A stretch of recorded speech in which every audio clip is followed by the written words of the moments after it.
Welcome, everyone. I'm Emily Andrews. I'm the Executive Director of the Missouri Gateway Green Building Council. We're super glad to be co-hosting this event today with with our friends to the north in Canada. Anne, I'm going to turn it over to you to get us started. Great. Good afternoon. Bonjour. I'm Ann Rosen, and I'm a trade commissioner at the Canadian Consulate General in Chicago. And I'm also the lead on infrastructure, green buildings, and clean tech. It's really a pleasure to be here with you this afternoon to showcase 5 of Canada's cutting edge technologies with our esteemed partner, the Missouri Gateway Green Building Council. So thank you very much for being our partner. This is the first time we've done it together. However, for many years, we've been working with other U.S. Green Building Council local chapters to deliver programs like this. So you in the audience can learn about and reach out to new vendors to incorporate Canadian technologies into your upcoming projects. As you probably know, Canada is considered a powerhouse in the area of green building technologies, especially for cold climate. Just a few stats for you. I don't know if you know this, but Canada-US trade and economic relationship is one of the largest and mutually beneficial in the world. Canadians buy a lot of American products, so much that Canada is the largest export market for 36 states, including Missouri. Missouri exports over $6.3 billion in goods to Canada annually. So please consider using Canadian suppliers as our firms are innovative, reliable, resilient, and competitive. Now, without further ado, I'd like to invite our esteemed moderator, Abigail Sirevaag, who is the chair-elect of the MGGBC Board of Directors and also works as a senior sustainability leader at Edward Jones. Thank you so much. Emily? Thanks. Abigail? Thanks, Ann. Appreciate it. Good morning, everybody. As Ann mentioned, my name is Abigail Sirevaag, and I'll be your moderator today. I currently serve as the chair-elect for the MGGC Board of Directors and work as a senior sustainability leader at Edward Jones. I was excited to be part of this discussion today as Edward Jones has a very strong Canadian presence in the financial services industry. We have 677 branch offices in Canada and 877 total financial advisors, supported by a home office location in Mississauga, Ontario. Today's session will aim to explore innovative green building solutions coming from our neighbors in Canada. Canada has a strong sustainability platform as a country, with government focuses on sustainable development, sustainable forest management, circular economy strategies, sustainable fish and seafood practices, evaluation of the environmental and economic impacts of its practices, and adoption of policies to foster a greener government. Canada is currently in the midst of the 2022 to 2026 Federal Sustainable Development Strategy, which is the first to be developed under a strengthened Federal Sustainable Development Act. Taking a whole of government approach, it brings sustainable development goals, targets, milestones, and implementation strategies across 101 federal organizations together in one place and supports Canada's efforts to advance the 17 UN Sustainable Development Goals. In terms of green buildings, Canada has introduced the Canada Green Building Strategy to transform Canada's building sector for a net zero and resilient future, as housing, energy, affordability, and climate action form the intersection where Canadians' most pressing concerns meet. The Canada Green Building Strategy sets out the government's vision and next steps for a greener, more energy efficient, and affordable homes and buildings. It outlines how the government is acting to drive down monthly energy bills, to help Canadians reduce their carbon emissions, and ensure that the homes and workplaces of Canadians are protected against the increasingly harmful effects of climate change, all while creating good-paying, sustainable jobs, as Canada is already known as a global leader in green building infrastructure. Similar to our own chapter of the U.S. Green Building Council in the United States, our neighbors have the Canada Green Buildings Council, which supports the people and businesses involved in designing, constructing, and operating buildings. Currently in Canada, there are almost 6,000 LEED certified buildings, which have collectively reduced greenhouse gas emissions by almost 8 million tons and saved over 40 million megawatt hours of energy. In 2024, Canada ranks second in the world for LEED certified buildings, only trailing China, which is very impressive. There are also 53 zero carbon buildings on Canadian soil. With all of this impactful and innovative work happening in the green building industry in Canada, we're excited to dive into some of the details with the featured companies on today's call.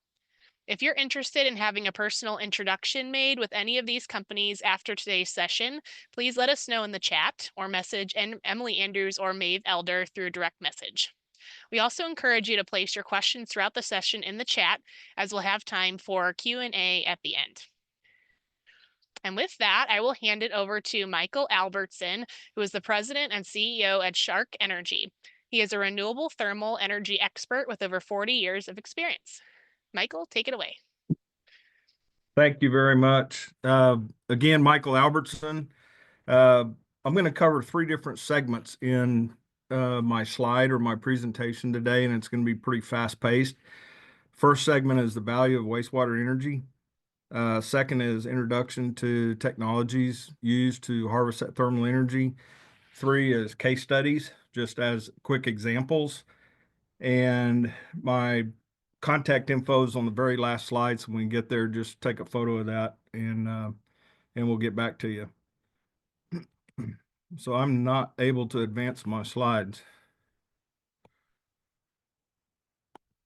There we go. Maybe I did that. So from more of a broad, I don't know what's going on there. From more of a broad standpoint, as far as wastewater energy, the value of wastewater energy, U.S. Department of Energy estimates there's about 350 million megawatts of thermal energy that's discarded down the drain in the U.S. Every year. In New York City alone, to kind of draw the string a little bit tighter, New York City alone processes 1.3 billion gallons of sewage every day. So 1 million gallons of wastewater is equivalent to 1 megawatt of thermal energy. So in New York City, there's about 1,300 megawatts per day of thermal energy that's discarded down the drain. And that's why it is so important to look at wastewater energy transfer. So apologize, the slides are bumping around here. The control's off. As far as more of a personal standpoint, ASHRAE has identified that North Americans use about 30 gallons of hot water per day. That's about 120 degrees for a total of 60 gallons of use once it's mixed with the cool water. So if you look from a personal standpoint for the North American, it takes about 18,000 BTUs to heat that hot water that is being used per person. Of that 18,000 BTUs, with the technology I'll introduce you to, we can recover over 14,000 of those BTUs and put it back into play in potable hot water.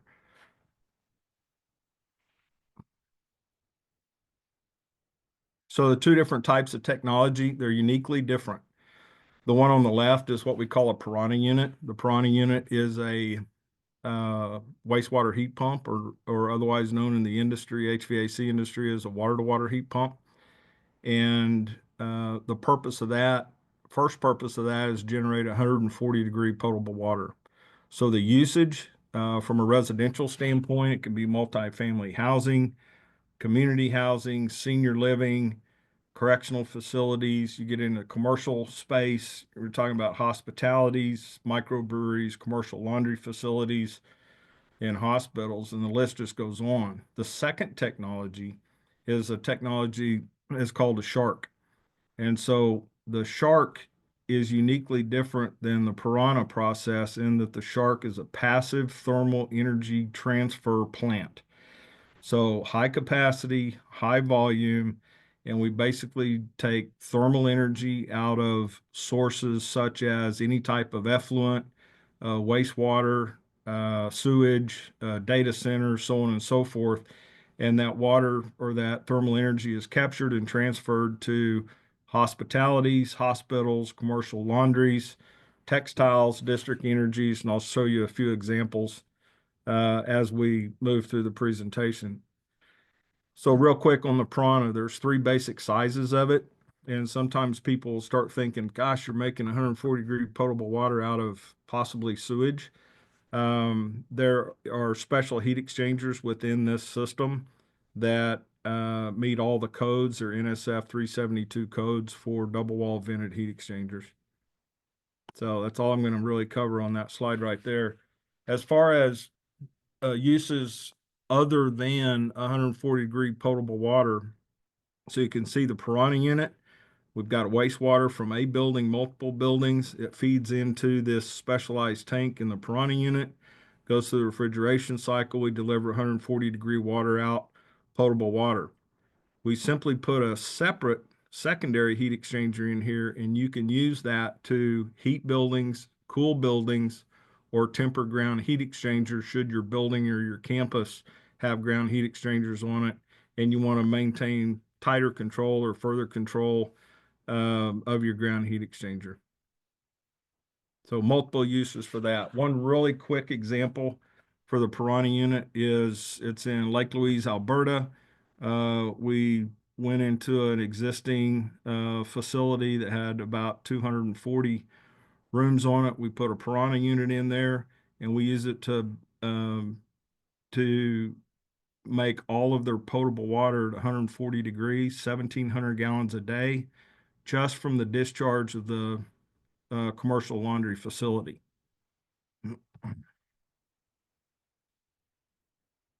So from a line diagram, this is what it looks like.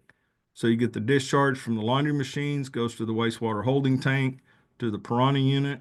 We extract that thermal energy, run through the refrigeration cycle, and then we get 140-degree potable water out. Very, very simple. We reduce their propane usage, almost eliminated their propane usage at that facility, and then also met their carbon reduction requirements as well. Going to the SHARC unit, the second unit, two sizes right now, going from 3/4 of a megawatt up to a little more than 1.5 megawatt. We have a third unit that's going to be released shortly on higher capacity. So this is the magic that makes the whole SHARC system really work. How the plant looks, this is the SHARC plant. So you've got the plant that's about the skids that are about 4 feet by 12 feet. And then you have a wide gap heat exchanger that does the heat transfer. So this is where all the filtration takes place from the wastewater holding tank through the SHARC system, capture that thermal energy, move it into a heat exchanger, and then the heat is transferred to a condenser loop or an ambient temperature loop to service multiple buildings. Here's a line diagram that makes it real simple. Wastewater holding tank, which is also a thermal energy storage tank, accumulates all the effluent, goes through the SHARC system. We can provide heating for a building. You can also provide air conditioning for a building. If you have multiple buildings, then, and your source can be subway tunnels, dewatering, water treatment, sewage, data centers. The deliverable can be used for heating, ventilation, air conditioning, potable water, snow melt, de-ice, agriculture, aquaculture, so on and so forth. But you take the wastewater or effluent through the SHARC plant, through the heat exchanger, and you temper this ambient temperature loop, which is a buried pipe that flows by every single one of these buildings. And those buildings pull off of that ambient temperature loop that fluid into their building to operate their hydronic water source heat pumps, water to water heat pumps, and other hydronic systems they have in the buildings. I'm not going to go through all three of these. I'm going to hit the one. This is kind of show a proximity of the number of projects in New York City, just a very specific side of New York City. This happens to be Alafia. There's a campus here. The two buildings in the middle of this picture are the first two that were commissioned. As the rest of the campus is expanded, then all of these buildings are going to be tied together to take advantage of the diversity from not only a wastewater energy transfer standpoint, but also the diversity of the buildings from a heating and cooling standpoint. So here's one of the larger projects. It was really commissioned in Vancouver for the 2010 Olympics. It started out with 2 SHARC units. Last year, went to 5 SHARC units, went from 2 million square feet of conditioned space for a district heating system to over 20 million square feet of conditioned space, went from 3 megawatts to 10 megawatts. So very expandable, very compact. This mechanical room is handling the preconditioning for over 23 million square feet. Okay, there's an overlook. So I'm going to skip through. I included these slides, so whenever you guys get shared on these slides, you get all these slides. So there's a couple of them I'm not going to cover. This is an example of a public-private scenario, Seattle, King County. King County goes basically from SeaTac up to almost the Canadian border.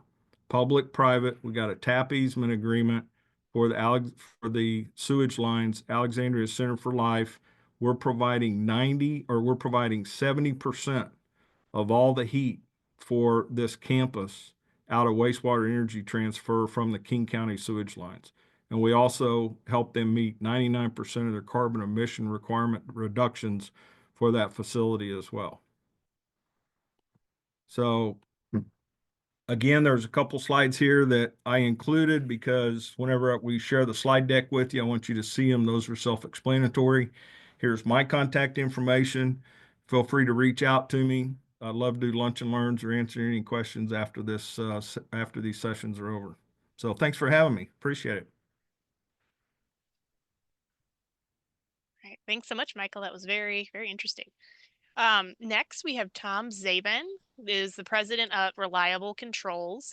Since 1990, he has been deeply involved in the application and design of building automation systems and an advocate of simple, flexible, and sustainable solutions that empower building operators. With that, I'll turn it to Tom. Yeah, thank you, Abigail and Emily and Ann, and great talk on the wastewater energy transfer. Thanks for that, Michael. Really interesting to see. So in our space, the built environment, we know it is a significant contributor to greenhouse gas emissions and energy waste. And the whole reason we're concerned about these topics is from this chart, which is from the Department of National Oceanic and Atmospheric Administration in the US. And we're clearly seeing signs here that our polar ice caps are melting because of our global warming. So how can we in the world help mitigate this? Well, as professionals in the building automation industry, we have an obligation to really try not only to protect the public welfare and their health, but also the environment. And in the built environment, worldwide, approximately 40% of greenhouse gas emissions are emitted from the built environment. So we really need to be leveling up our game as what we can do in buildings. So in November of 2013, the municipality of View Royal, British Columbia, that's the town we live in, they achieved its first LEED Platinum building certification with the Reliable Controls Annex. This is where I work in Victoria, British Columbia. And to this day, it's the only LEED Platinum certified building in the organization of that municipality. And since we own and operate this facility, we were heavily involved in the design and the commissioning of it. And we strive continually to try and improve our energy use intensity here. And in this building, we really have a unique facility. It's a passively ventilated facility, which is nice with air to water heat pumps and exchangers. And once we get this building into temperature, it takes very little energy to keep it going. So you can see here, the orange line is the design energy use intensity for the building at about 57 kilowatt hours per meter squared per annum. And you can see after the first 2 years, as we brought the building through its heating and cooling season, we didn't quite make our targets, but every year after that, since 2015, we've been operating well underneath the design in the building. We're very proud about that, and it's given us a lot of history. So in our Great Lakes region in the United States, we have a number of stakeholders. And I asked these stakeholders recently, what percentage of certified green buildings do you think will remain sustainable over the life of the building? And this is the response that we got, which maybe is surprising to some, maybe not. But over 80% of the respondents felt that 50% or less of today's green buildings currently LEED certified would be performing adequately over their life, which to me is a bit of a concern. So we have all of these green buildings, the 6,000 that Anne mentioned earlier, of which a significant portion of those depend on reliable controls. We have all these green buildings we're certifying, and there's, the World Green Building Council has 70 different certification facilities around the world. So there's a lot of people doing this. But will these buildings be performing over the life of their existence as they have when they were initially certified? And so the concern here is no, they are not. No, they may not, I guess it would be say. So when asked, this group of people why this would be the case, the majority felt that the building operators would not be able to properly perform their job. And then here's a little word map of how that played out for the folks there. The ease of use, continuous commissioning, poor OEM. These are things that are cited that impede the ability for building operators really to do the job. So what can we do to help? So in a green building, it's a necessary and sufficient condition in my book that we have a highly integrated building with all the various different control systems. So the main control systems being the security, the lighting, the HVAC, things like that. We want these things to be highly integrated so they can communicate to each other and share information so we can operate the facility optimally. And this is standard in the industry. So for every green building, at least in my opinion, every green building that exists out there really has a building automation at the heart of its existence. And that building automation system is there to monitor all the various objects in the building and to control all the various systems that consume energy. And we want to do it on a highly integrated way. So the question now becomes, hey, just because I have a green building and it's a certified building, will that building be sustainable? And my answer to that is, well, maybe not. And what would you need for that building to be sustainable over its life? Well, there's several things we would recommend. Number one, we would recommend that the building utilize a protocol that is standardized in the world, and more importantly, approved by a third-party laboratory. This is important because, while in our head office building, we have 9 different vendors all communicating on a protocol, but we want to make sure that protocol is moderated and advanced through a third-party independent laboratory. So that's a very important thing for the sustainability of the building because we're always going to be adding new equipment, and we want to make sure that the controls equipment is actually standardized and certified by third parties. Second of all, we want to take a look at the security and encryption of the data in the building. We don't want the building to be hacked, and we want to make sure there's a really easy way to manage the credentialing of the systems in a secure way. So some kind of single sign-on or some kind of security assertion markup language to manage the encryption and manage the many users that need to access the building. So we have to have our data secure. Otherwise, the building data could be compromised and we would run into suboptimal performance. Thirdly, building operators are always struggling to put out fires, to deal with alarms.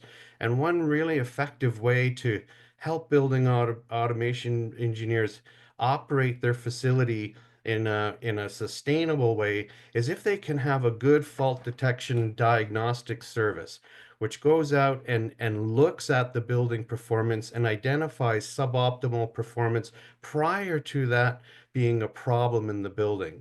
And here with what we recommend is having a fault detection and diagnostic service that is integrated directly into the building controllers, not really managed or licensed by some third-party independent person. And so if something suboptimal happens in the building, immediately to the building automation team, they get a card coming up and a red line which says, hey, this certain piece of equipment had this certain fault, and they click on the card and it flips over and it says, here are the 6 or 7 things you need to do that could or should resolve that fault. And with this type of system, it really helps guide the building operators as to how to effectively deal with that fault and minimize suboptimal performance in the building. It's very important for continuous commissioning. Fourth here, we want to look at analytics in the building.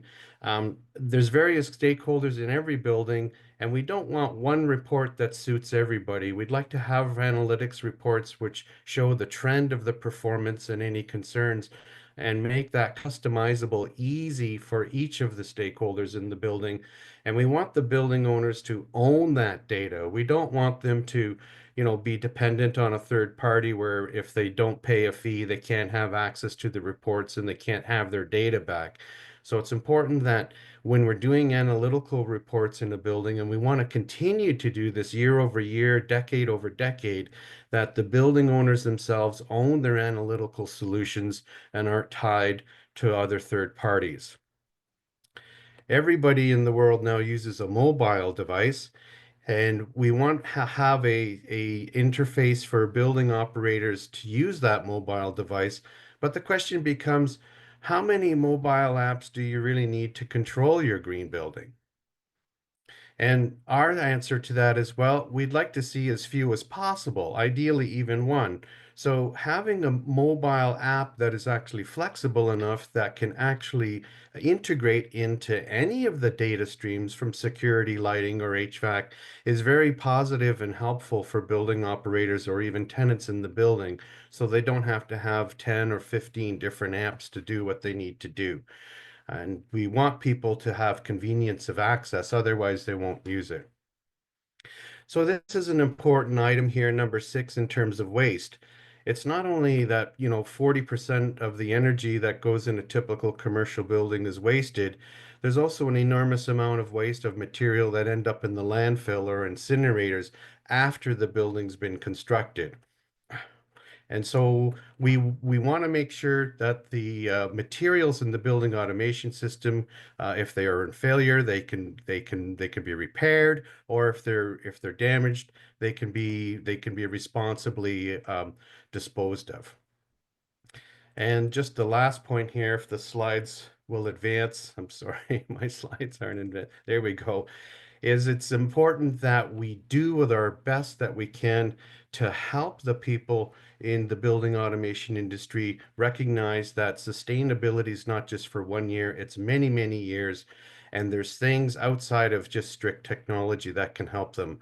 And with the Missouri Gateway Green Building Council and certified factory authorized dealers in the area, we really hope we can help them take those green buildings to become sustainable buildings. Thank you very much. All right, thank you so much, Tom. Next, we're going to turn it to David Mather, who is the CEO and chairman of the board at NxLite. He's an active investor with a background in tech and growth of executive leadership, and has an accomplished history of expanding and growing teams and companies to the next level. David, take it away. Thank you.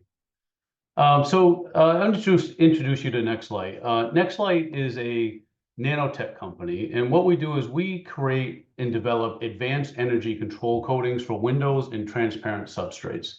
Right, these energy control coatings are for thermal management, and anywhere where you have a window and you want to see through, you're typically always trying to keep some energy on one side where the people are, and then other energy on the other side. So you want to keep the hut outside in the summer and the cold inside, and you want to do the opposite in the winter.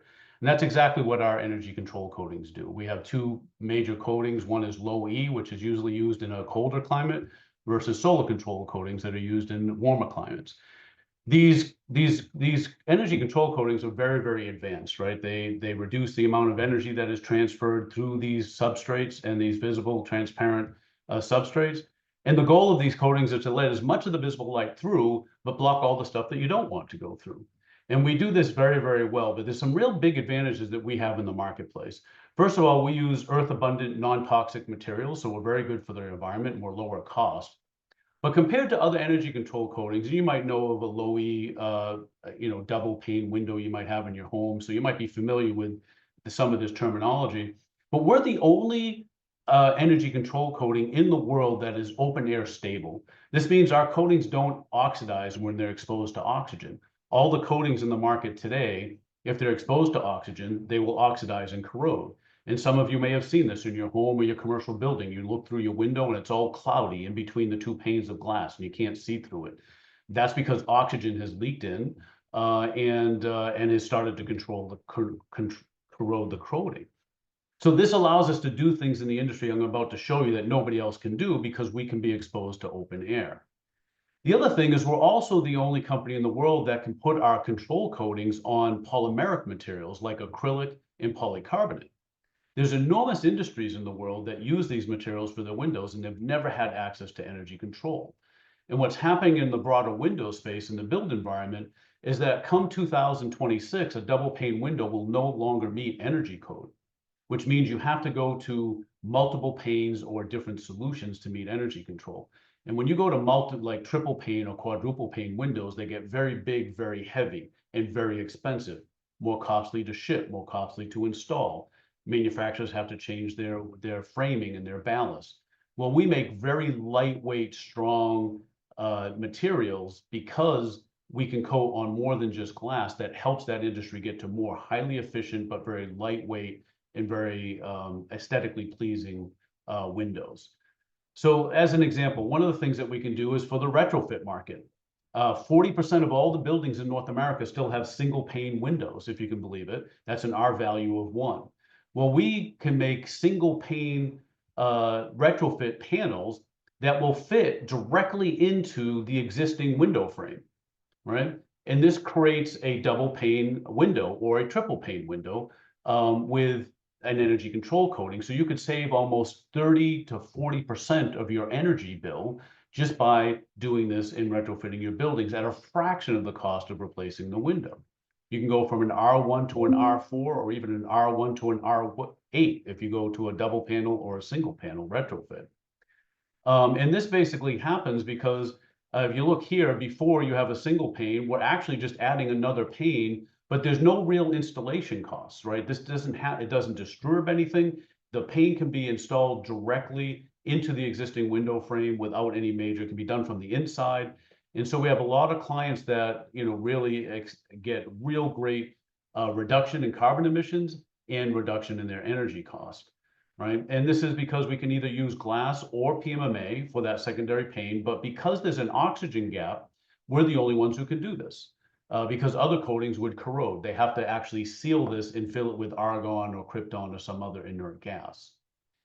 So this is just one of the products that we bring to market. The other thing that we bring to market is storm windows for existing new windows. So if you have a casement window from Andersen or one of their competitors as an example, you can take the screen out in the winter and pop in this storm window.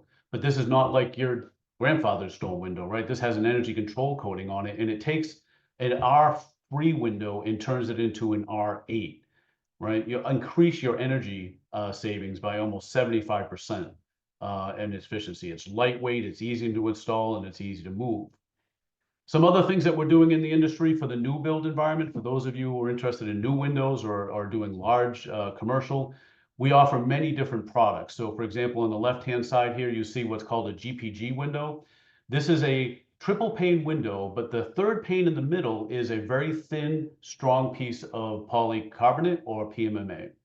What this allows us to do is build a triple pane window in the same size, shape, and weight as a double pane window. So the window manufacturers do not need to change the size of the window or their manufacturing. On just next to that, you can see a triple pane window, all out of polymeric material, so extremely lightweight, highly efficient. We're also introducing hybrids into the marketplace. These are where you take very, very thin glass, like 0.5 or 0.25 millimeter glass, and laminate it to a very strong piece of polycarbonate. This not only gives you a very lightweight new substrate for window and window construction, it's lighter than glass, it's stronger than glass, it has better thermal properties than glass, better visibility properties than glass. And on one side of it, it actually is still glass. So we use this in many, many different industries, and this is another area where we're bringing some really new, great products to market.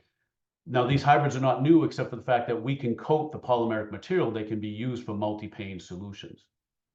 We use this in many, many different places. You see a picture here of triple and quadruple pane windows being built out of our products. Very lightweight, highly efficient, R12 to R14.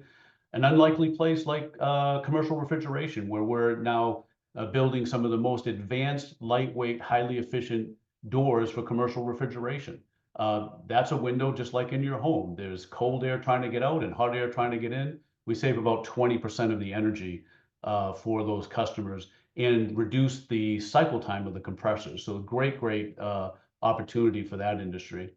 And then some of these other industries here, they all use polycarbonate or PMMA for their windows, and they've never had the advantage of energy control coating.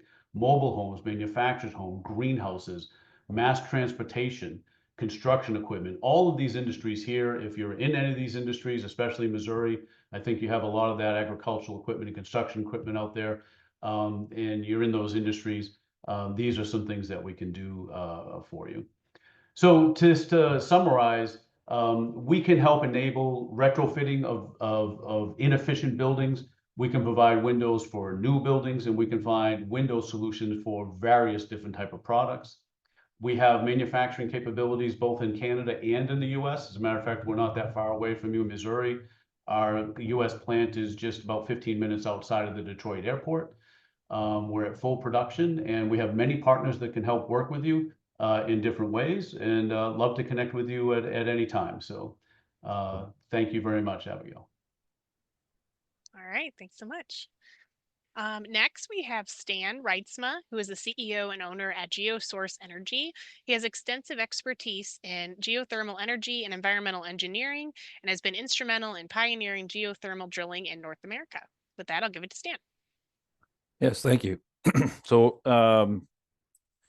we're a geothermal or ground source or geo exchange, and these are all terms that are sort of used interchangeably. And we're in the design, construction, and operation of these geothermal assets for a lot of different buildings, which you'll actually get a chance to see here. And I'm showing this picture because it's actually me operating a drill rig, which doesn't happen very often, but we were on the drilling side, construction side of these things, and this is our platform for most of the delivery of geo exchange systems that we build. Just show you, so we've done some very large projects. This is a picture from Brooklyn, Greenpoint in Brooklyn, for a very large multi-res building that is now very close to being occupied, or it has some people living in it now, and this is in 2023. And obviously our team very excited to work there and get dirty. It's very common. Okay, so we started in 2004, been around for that 21 years, and we have new headquarters in Manhattan, New York, and starting to do projects on both sides of the border. So it's very exciting for us. And so if anybody wants to hear about, involved or find out about projects or possibilities for projects, please reach out to us. Started by the three brothers, and now much larger company and doing a lot of very large projects all over the place. We have done 22 million square feet of building space to date. We have some of the largest projects, including the largest residential project in New York and Brooklyn. And we have about 400 projects delivered across Canada and the United States to date.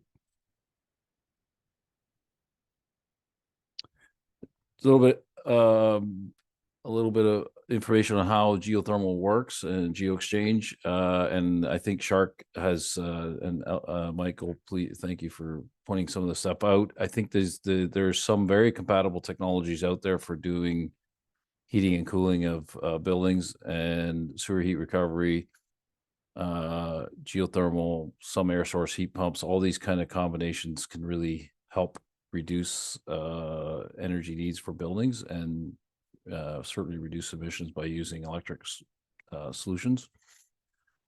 But the idea behind GeoExchange is essentially using the ground as a very big thermal battery and taking heat out of the ground during the winter and putting it in the building to heat the building, and then in the summer reversing that process and taking the heat out of the building to cool it and put that back in the ground. So basically you're taking heat out and putting it back, and we repeat that over and over and over.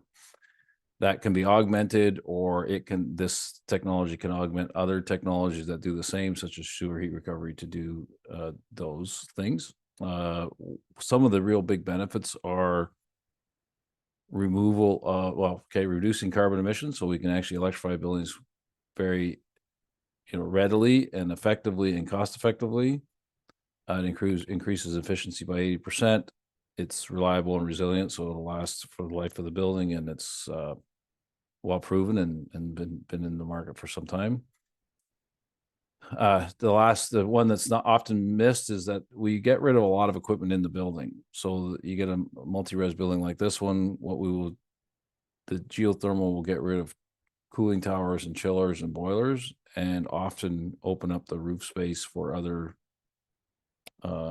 things such as amenity space, additional building space, or things like solar panels and so on. So there's that expensive and desirable real estate on top of your building becomes available for something other than mechanical equipment.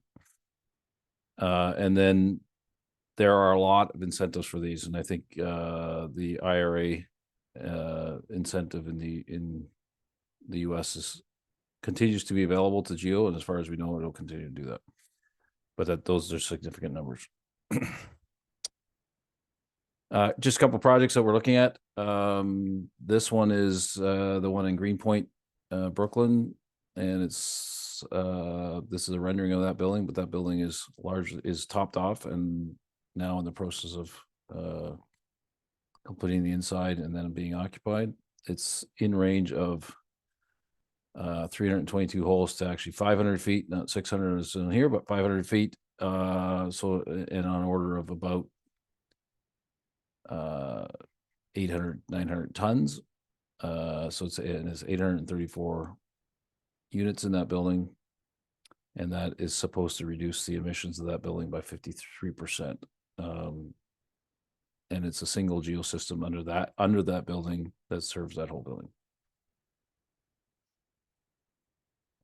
Couple more types of buildings. GeoExchange. We do an awful lot of geothermal under buildings, and we have a patent on that in the US and Canada, and that's it makes the construction of these systems much more compatible with the schedule of the construction. But there are a lot of different buildings that we've been involved with, and this is an example of Hubbard College in Toronto area that also includes mass timber and some other things like that. So a lot of times, obviously, the Geo is just providing the heating and cooling capacity for the building, and then of course the building is constructed with other interesting things like mass timber. That one was 896 holes to 800 feet. This is a retrofit of an old yarn factory in Hamilton, Ontario, that is now a storage facility, and it's heated and cooled with Geo, and it repurposed a century old building now to be next generation of net zero. So these are net zero buildings, and that builder Green Storage is building all sorts of zero carbon, low energy buildings with retrofitting of existing old infrastructure. Community centers, another very good application. This was a very nice community center near Toronto, and it was the town of Oakville. And this one is one that is owned and operated by the company that put the geo in. We put it in, but the one that owns it operates that and has basically energy as a service, which is another option that could be looked at. And there's lots of interest in doing that for buildings. So if you're looking at a building that needs capacity and you don't necessarily, you want to have a third party operate it for you, those types of possibilities exist. And this is a LEED Gold building. And okay, so that's back to the New York there picture. Obviously, any questions after, please reach out to us, and we can try to answer those. Okay, thanks so much, Dan. And last but not least, we have Jamie Rogers, who is the Senior Director of Carbon Strategies at CarbonCure Technologies. He oversees their carbon credit program and serves as a subject matter expert on climate and industrial decarbonization policies. I'll hand it over to you, Jamie.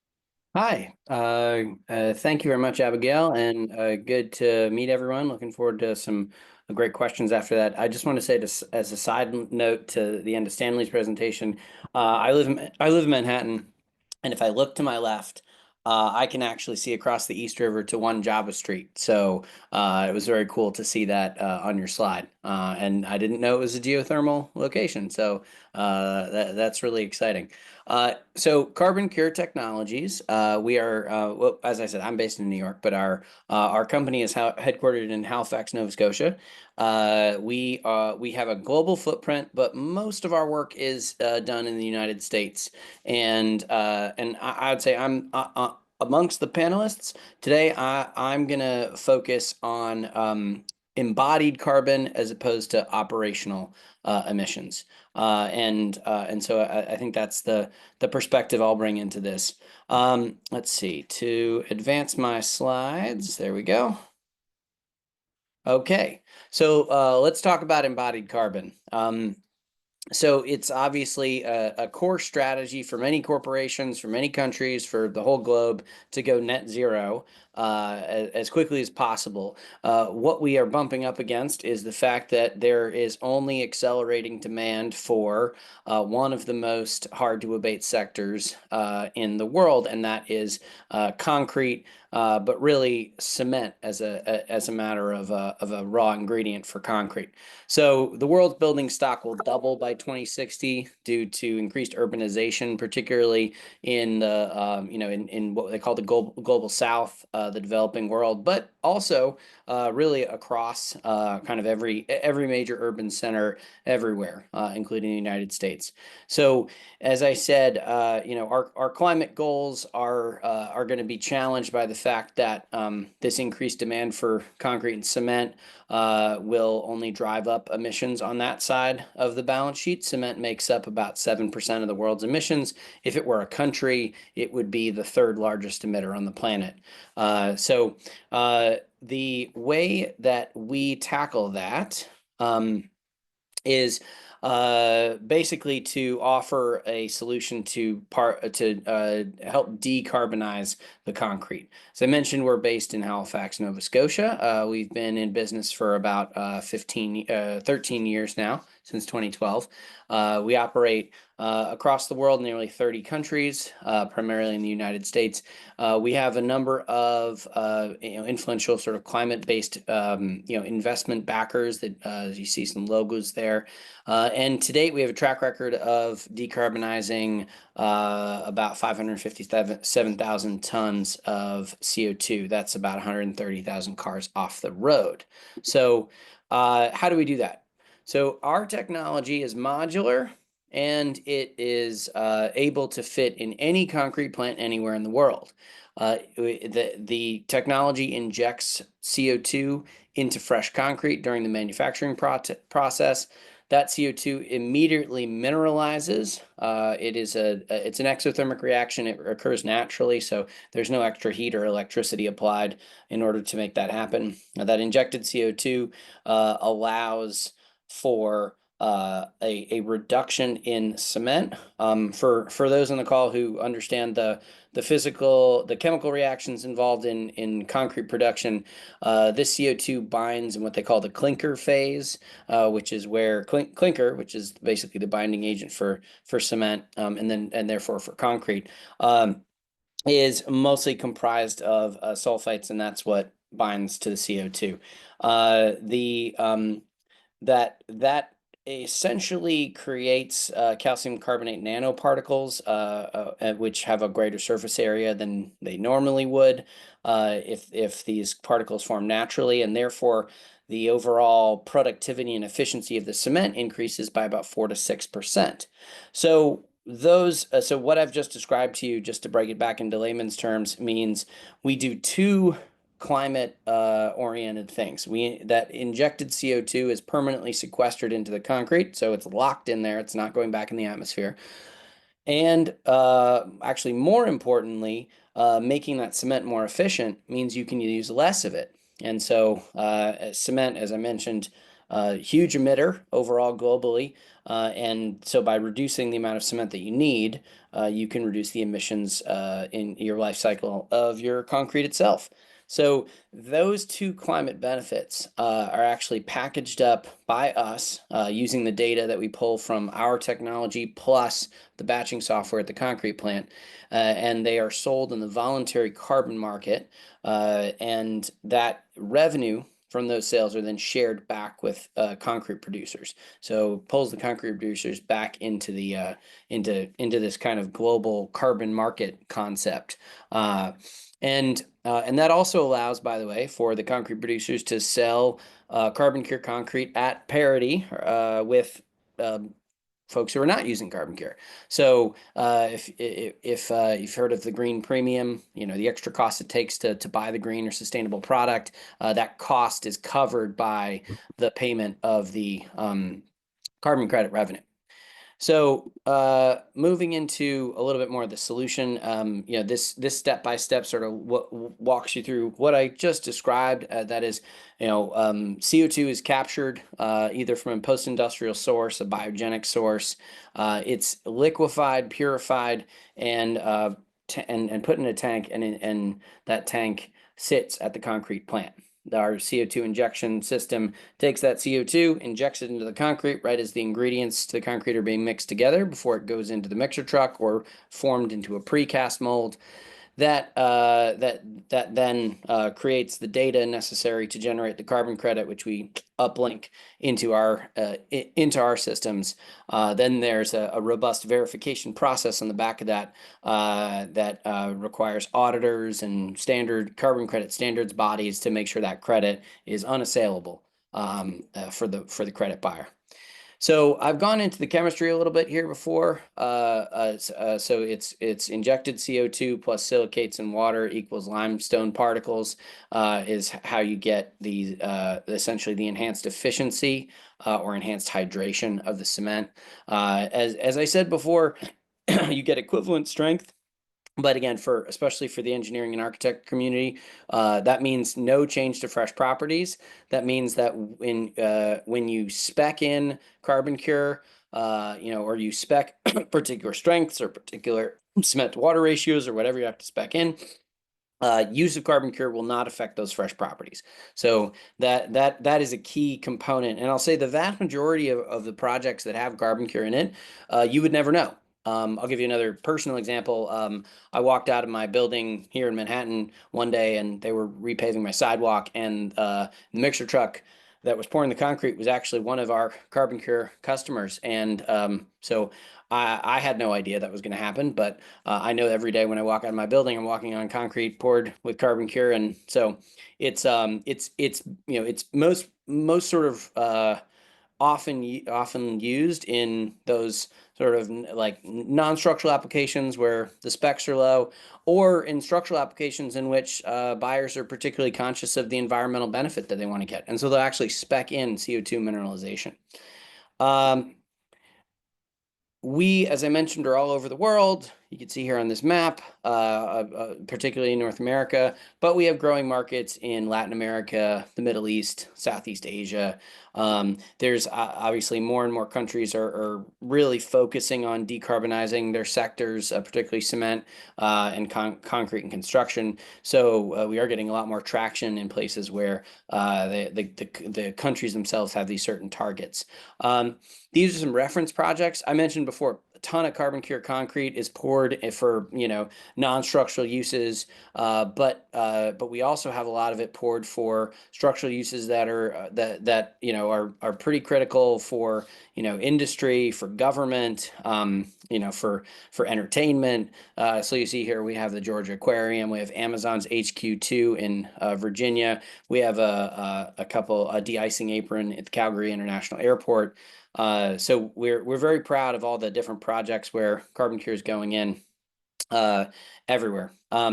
These are, again, some of the just highlighting the technical sophistication behind generating a carbon credit. These images show the telemetry that's necessary to get the data. That's an integration with the batching software at the concrete plant, as well as the data storage on our end that basically makes sure that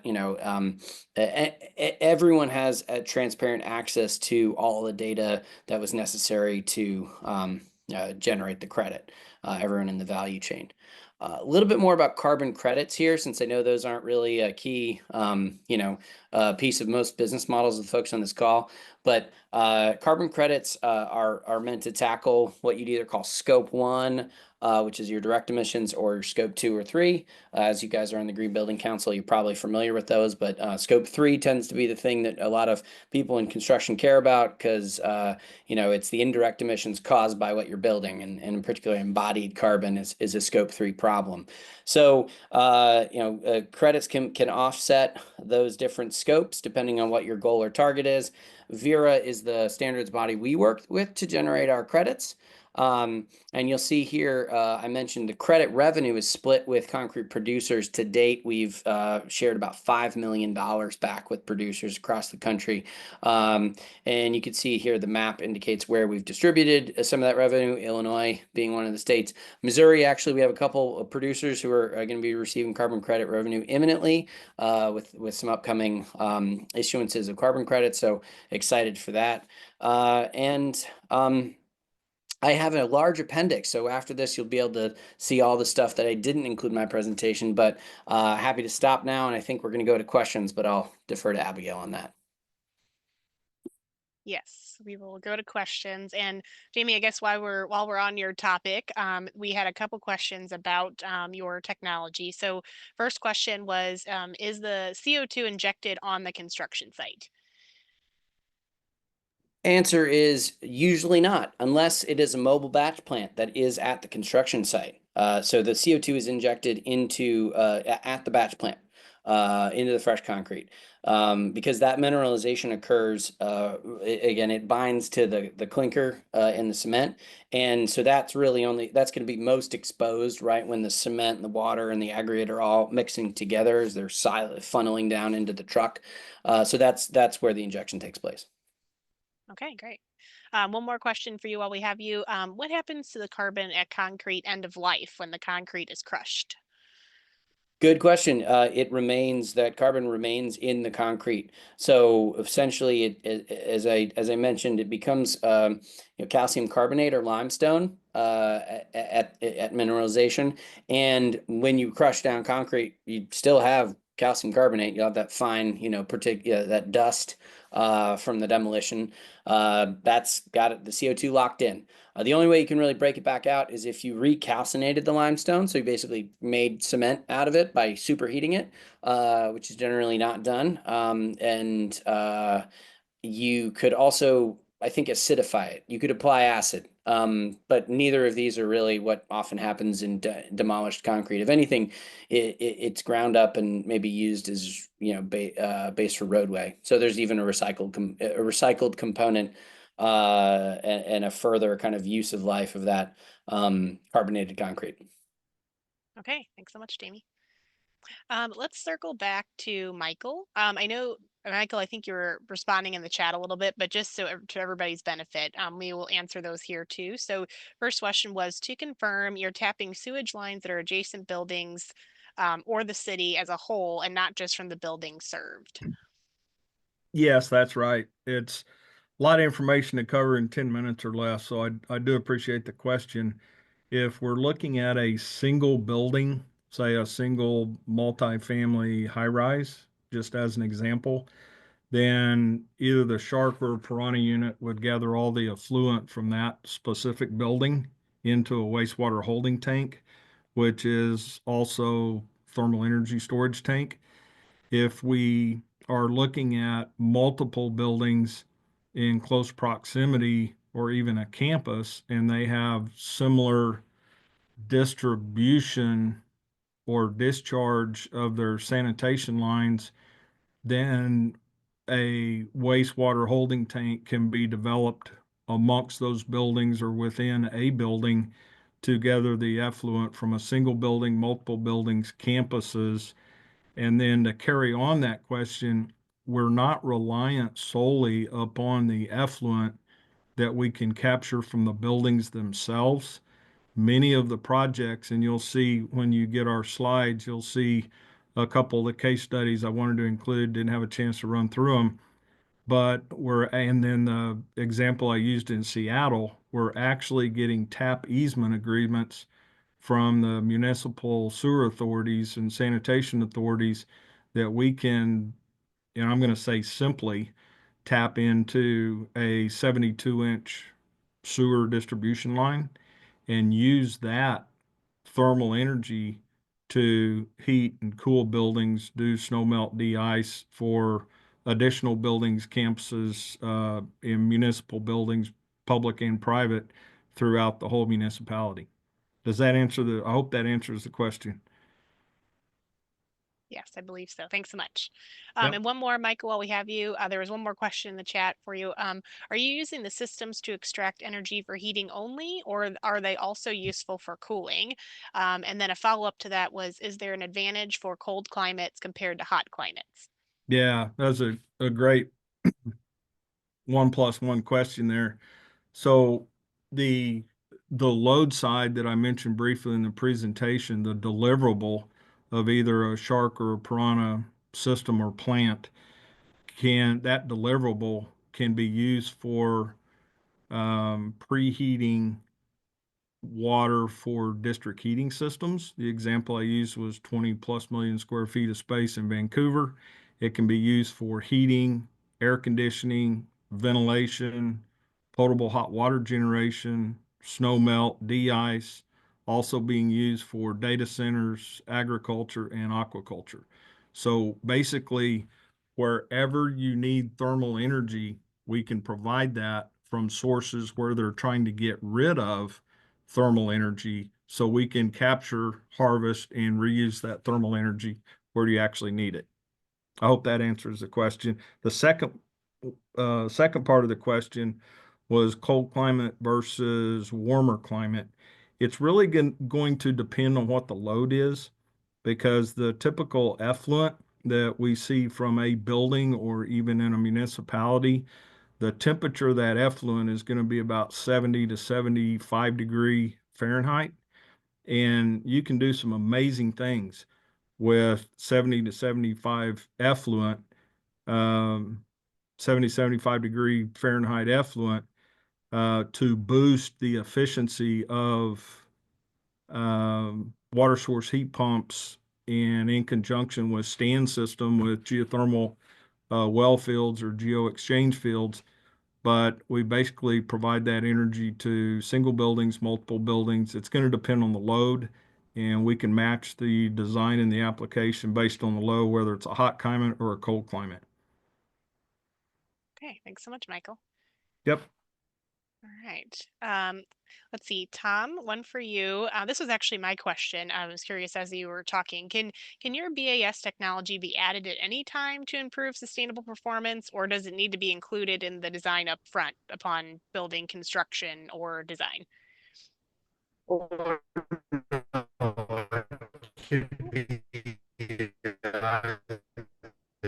Tom, I think we're cutting out on you.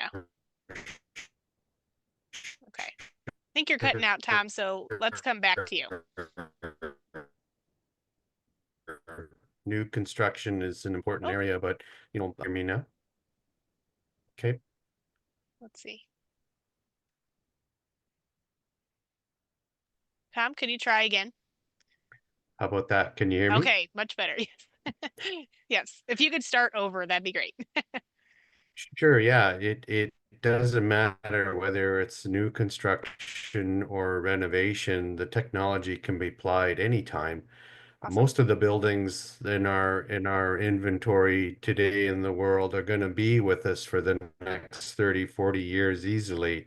And there's an enormous amount of effort to retrofit them. So yes, the technology can be applied at any time during the design phase for new construction or renovation and retrofit for sure. Okay, great. Perfect. Let's see, David, I think you answered this one in the question in the chat as well, but just wanted to circle back for everybody's benefit. Can the NxLite panels be made in unusual shapes, such as triangles? Yeah, absolutely. Although they need to be relatively flat, so or able to be bent after the coating's applied. But yeah, any shape at all. The maximum bed width we have is 100-inch by I think 96-inch. So if it's a substrate that's smaller than 100 inches by 96 inches, doesn't matter the shape. We can coat a sheet and then cut afterwards, or we can coat custom sized and cut sheets.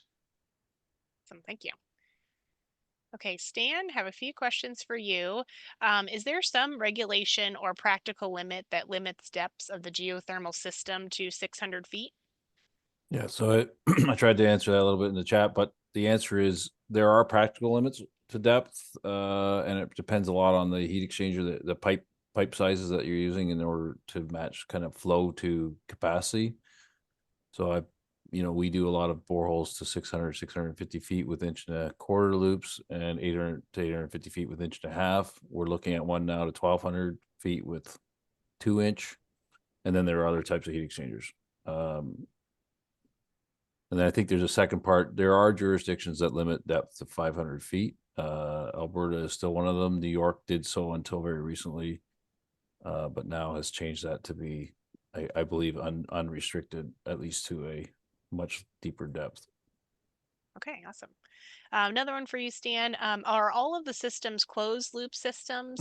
And then follow up to that, as the amount of drilling is the major cost increases for GSHPs, reducing technology uptake. Do you have any open loop or open/reinjection systems using groundwater? So our specialty is closed loop, and of course it's partly like anyone, you specialize in something, otherwise you're jack of all trades, I guess. So yes, the technology can be done with open loop. It can be done with sewer heat recovery. I mean, all those are very similar, right? Our specialty is the closed loop systems. And okay. Yeah, there's more questions. Okay. Great. One more for you.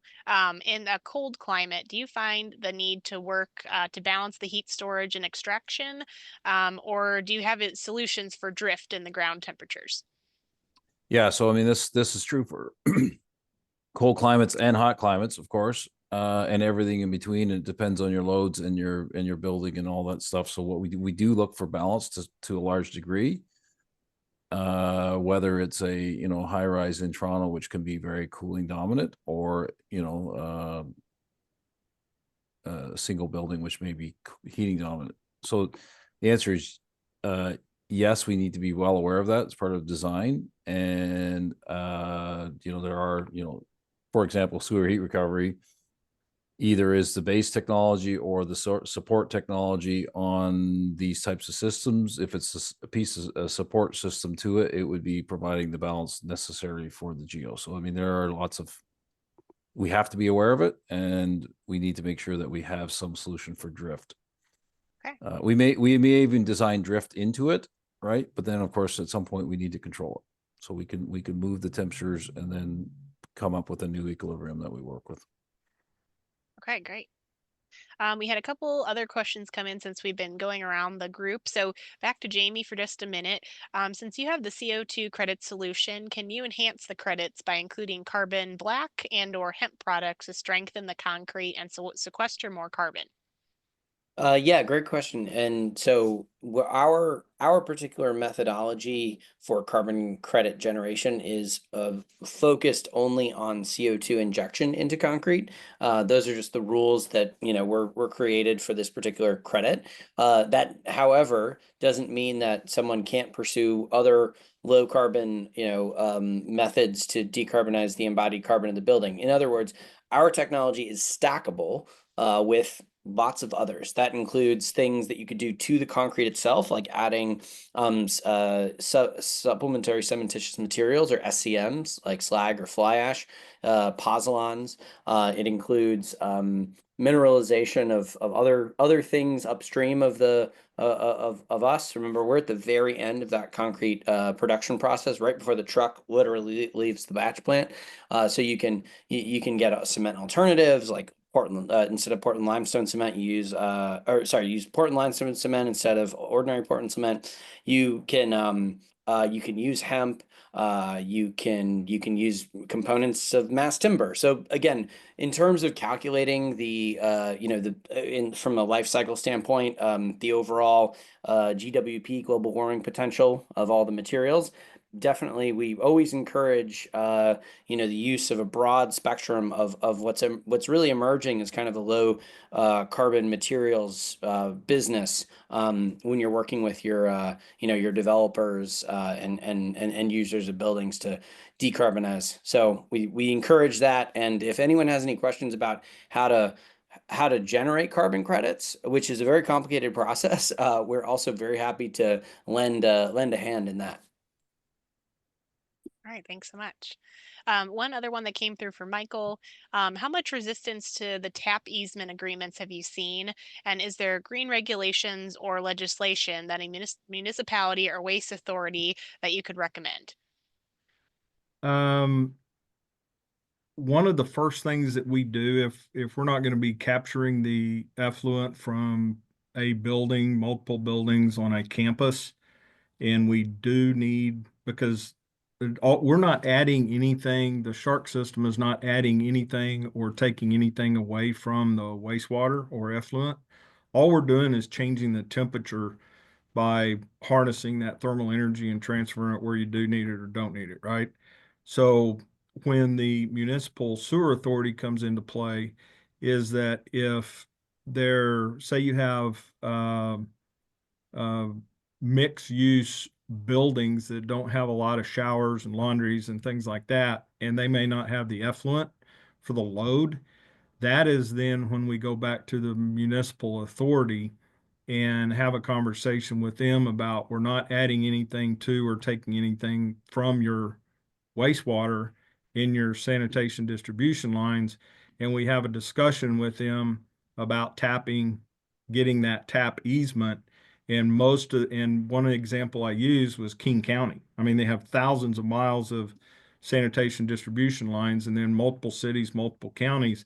That's one of the first things we look at, because we don't want to get somebody that's all excited about a SHARC or a piranha system and then not be able to tap the sewage lines if we need it. So that's one of the first conversations that we typically have. But then what a lot of municipalities don't understand, and you're going through the conversation with them and they haven't really bit the hook yet, is they don't realize that also becoming the thermal energy utility, as opposed to just the wastewater energy or wastewater authority, there now could be the thermal energy utility, and the wastewater energy transfer system could be a new revenue center or generator for that municipality.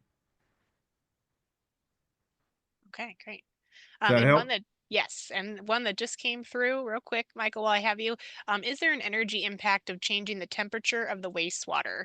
That is, do wastewater treatment plants need to heat or cool the waste for treatment purposes? Great question. It's going to depend on how they operate their wastewater treatment facility. If it's anaerobic or some other device, temperature can come into play, but we also have the capability of allowing certain volumes or capacities of customers on that distribution line so that we're not over exceeding or under exceeding the temperature that the wastewater plant wants to see. But then also with all of the many hundreds of miles of sanitation lines, the temperature in that sanitation line is going to act like a ground heat exchanger because it's passive. So it is going to reject. If the water is higher in the sanitation line, it will reject as it flows to the water treatment facility excess thermal energy to the ground. If it's cooler, it's going to accept that thermal energy from the ground into the wastewater. But we can pretty much determine what the change in temperatures are. And we can also not only take the effluent off of the entering fluid into the treatment facilities, but we can also harvest, and this is very important, a lot of water treatment facilities have to decrease the temperature of their tailwater or effluent coming out of their plant before they can discharge it into ponds, lakes, streams, creeks, whatever you want to call it. And we can capture the thermal energy from the tailwater side of that process as well. Okay, thanks so much. David, quick question for you. Could you confirm the difference between your coating and a low E coating? And follow up to that, to confirm the technology can be used for new windows, replacement windows, and in place retrofitting. Yeah, so it's not like a film that can be applied to an existing window, right? So this gets applied to substrates, large substrates in a factory, and it's physically affixed to the windows, or whatever the material is that we're doing. The difference between so you might have heard of low E coatings in the industry. So our low E coating is very similar. We actually have better performance, but the big difference is that we're open air stable, and the big difference is that we can apply it to many different substrates, not just glass. And the difference between, for those of you who don't know, the difference between low E and solar control is if you're in a colder climate and you traditionally use your heat more than your AC, you want to use a low E coating, because a low E coating is hybrid. It blocks all of the UV, lets as much of the visible light through as possible. It'll let some solar radiation through in the winter because you want some good heat coming in to help heat your building. But it doesn't let so much that all the long wavelength or all of the the bad radiation, it doesn't let through because you don't want to overheat the building in the summer. Solar control is the opposite. It blocks as much coming through anything beyond visible light. It blocks everything. So if you're using AC most of the time, you don't want any heat coming through that coating at all. So that's kind of the difference between the two. Okay, great, thanks. Stan, question for you. I'm talking about geothermal technology. How do I find out about how much it costs and what kind of physical barriers do you see in implementation? Reaching out to us, of course, is always a possibility. There are lots of people in the market that can help.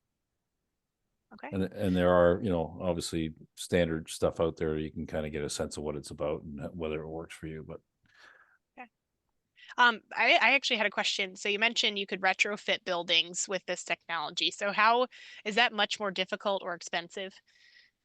Well, the geo side or the ground side can be very similar cost. Okay, I mean close, and we have some solutions for that. Angle hole drilling, for example, we can get a lot of holes into a very small area and do an awful lot of capacity. So we, for example, have a building that's almost 500,000 square feet of building with the geo drilled in an area that's 2,000 square feet, right? So I mean, it's compact at surface. So from a cost standpoint there, it's reasonably okay if conditions are right. Some places can be almost impossible. So then your costs will go crazy through the roof. And then of course the mechanical side on the building, some mechanical systems can be very easily converted. So if you had already a fairly low temperature fan coil with boiler, chiller, cooling tower type application, and you wanted to switch over to heat pumps that generate hot and chilled water for that might be fairly easy to do the switch.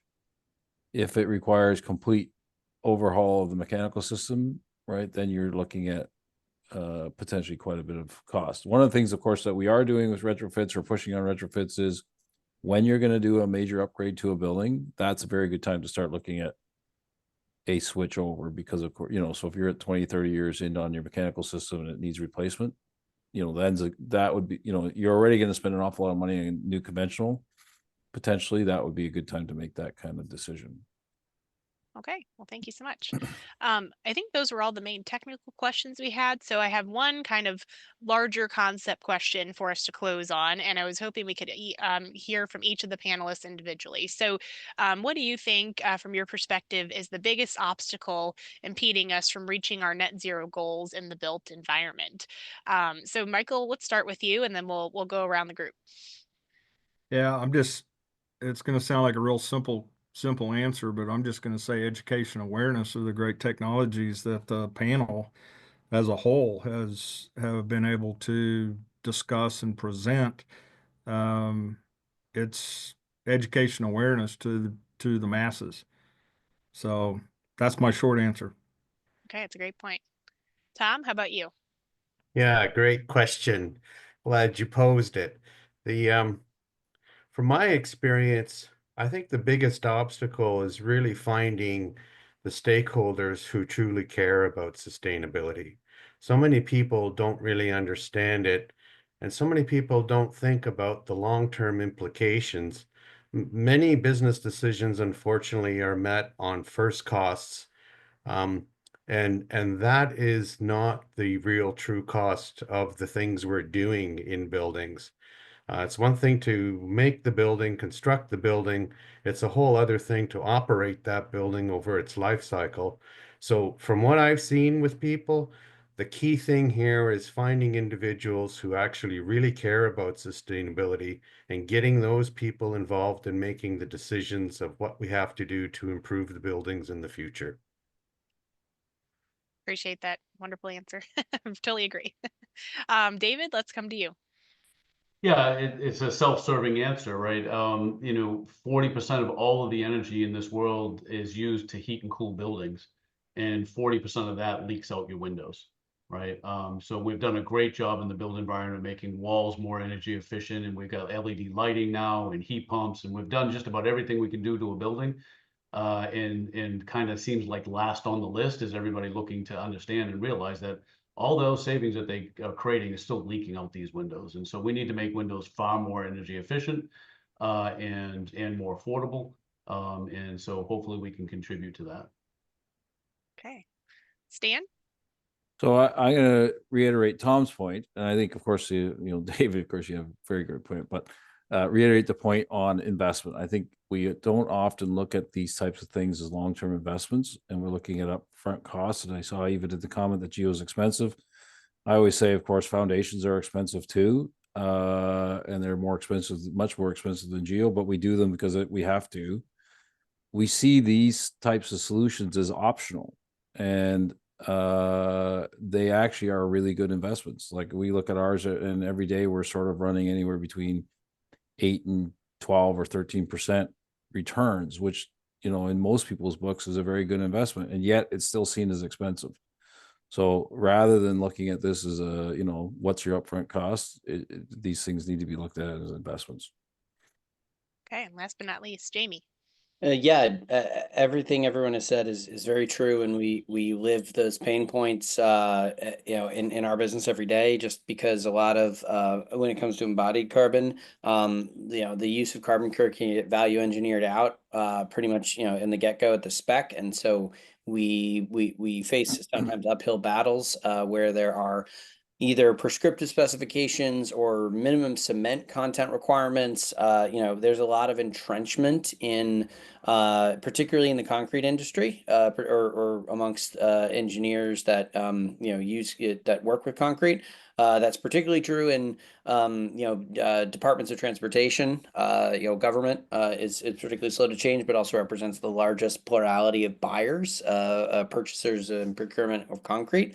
So we're constantly educating just at a basic level that, you know, what our technology does not impact the fresh properties.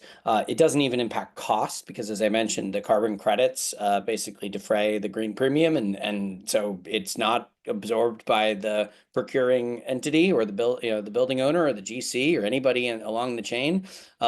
So you know, we have to basically educate and inform on some of the key concepts around, you know, the non the fact that what we do is not harmful, and then from there we can have a productive conversation about, you know, setting targets and goals around around climate and environment.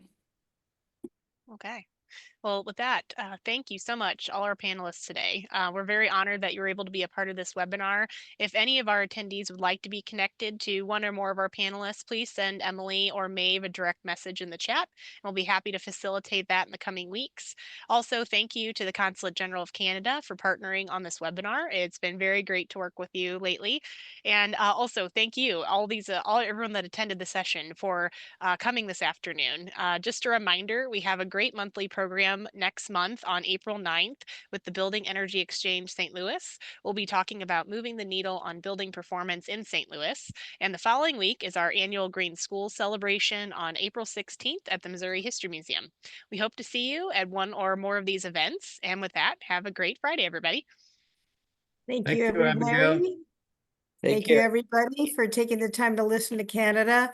And again, we've got some fabulous technologies in Canada as a world leader. So look at me as a business matchmaker. If you're looking for any solutions, come to me. I put my email in the chat, or you can, again, if you want to have a meeting, please send an email to Maeve, and we will set up some introductory meetings for you, Maeve and Emily. And again, thank you, everybody. Thank you, Michael, Tom, David, Stan, Jamie, our friends at St. Louis, and especially Abigail.